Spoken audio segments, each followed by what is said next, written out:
Welcome to Volunteer Portal Guide number 5, How to Request Reimbursement for Non-Course Related Expenses using our ViPER system. Before getting started, if applicable, have your approval form completed by your state coordinator or designee saved to an easily accessible place on your computer.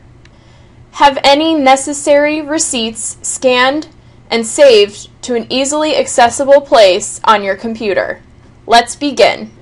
After logging into your Volunteer Portal account, go over to My Preferences and click Manage Reimbursements. You'll see a subfolder drop-down titled My Reimbursements. Please click on it. Here is our reimbursements homepage. To submit a new reimbursement, click on the green text that says Add New Reimbursement. From here, select a program. Your options are CarFit, Driver Safety, or We Need to Talk. For our purposes today, we'll select Driver Safety. From here, a charge location will appear. For our purposes today, we're going to select District of Columbia. The charge location is usually the state which you volunteer in, unless otherwise noted. Next, checkmark the box saying that you comply with the PCI policies, stating that no credit card information is posted on anything you are submitting. From here, click Continue.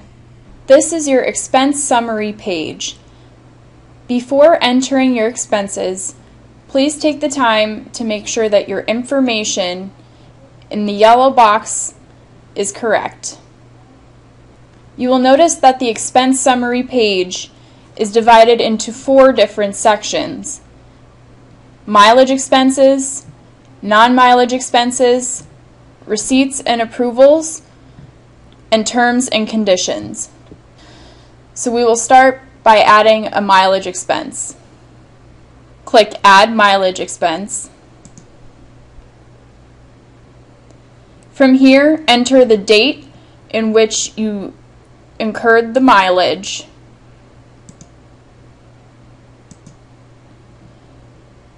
Select your expense activity, which was training and evaluation.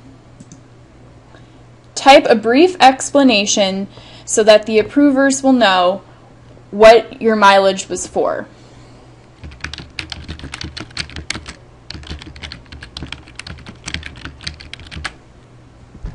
Lastly, enter the number of miles that you traveled.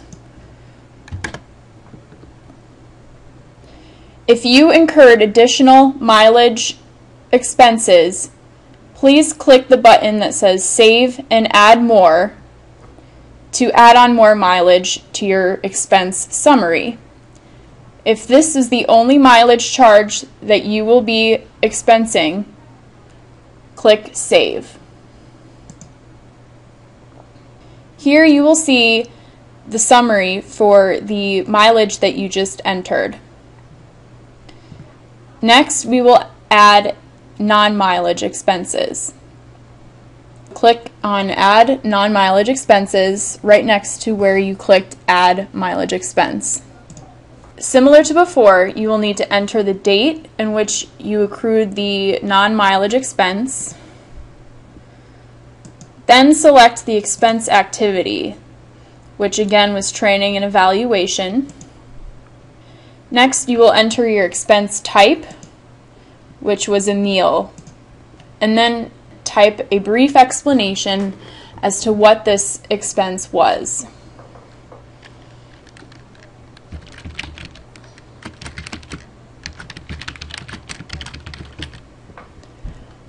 Lastly, enter the dollar amount that you will need to be reimbursed.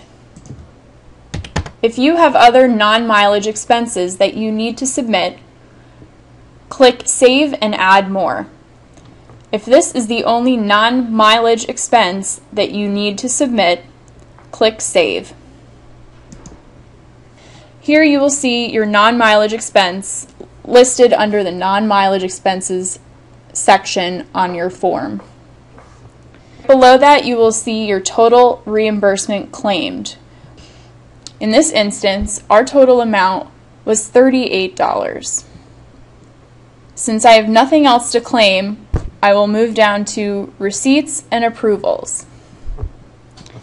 According to the new expense guidelines, receipts are required for all expenses except mileage. Any expense totaling over $35 will require an approval form. Since my total expense is over $35, I will need to upload my approval form. Since I incurred a non-mileage expense, which was lunch, I will have to upload my receipt. We will start by uploading our approval form. Click Upload Approval. Before you attach your approval form, double check that the form is saved in one of the 5 allowed formats listed in the yellow box.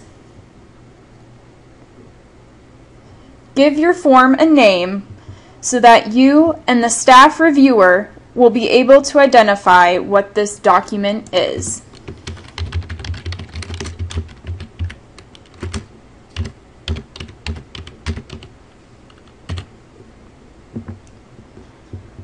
Next is where we select and upload the approval form itself. Click the Browse button next to the document attachment field.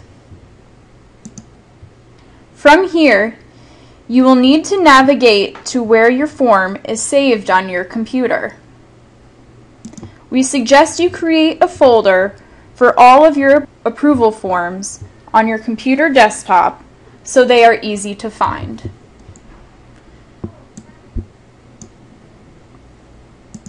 Once you have located your form, click on it so the file name appears in the space below. Then click Open. You will see the file name listed in the document attachment space if you have successfully selected the file. Next, we need to enter the approver's name and title.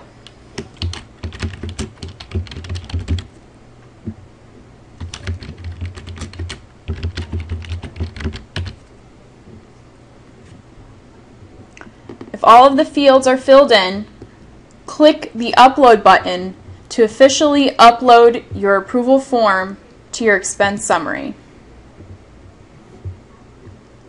Under the Receipts and Approvals field, you will notice the paper icon and you will see your document name. Similar to uploading the approval form is the process for uploading receipts. Click Upload Receipts. And again, before attaching your receipt document, double check that the document is saved in one of the 5 allowed formats listed in the yellow box. Give your document a name so that you and the staff reviewer will be able to identify what this document is.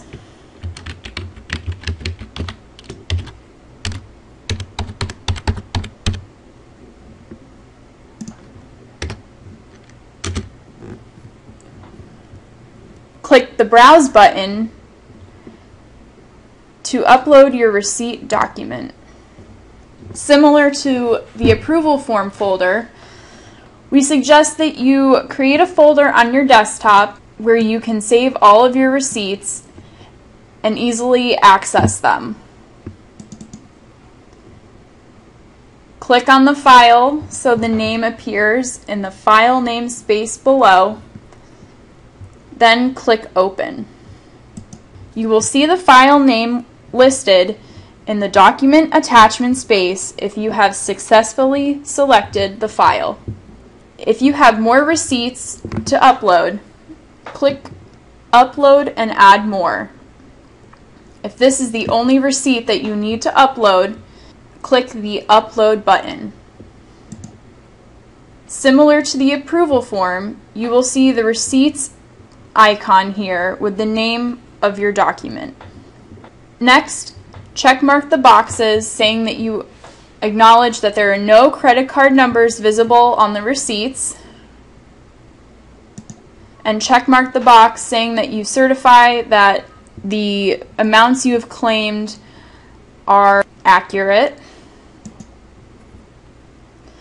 Before submitting your reimbursement, double check to make sure you have entered all of your expenses and that you have uploaded and attached the appropriate documents needed for submitting your expenses. If everything looks good, click Submit My Reimbursement.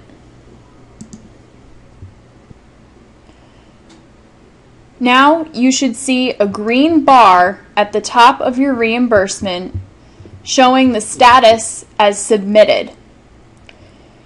You will also receive a confirmation email confirming that your reimbursement has been submitted and is awaiting approval.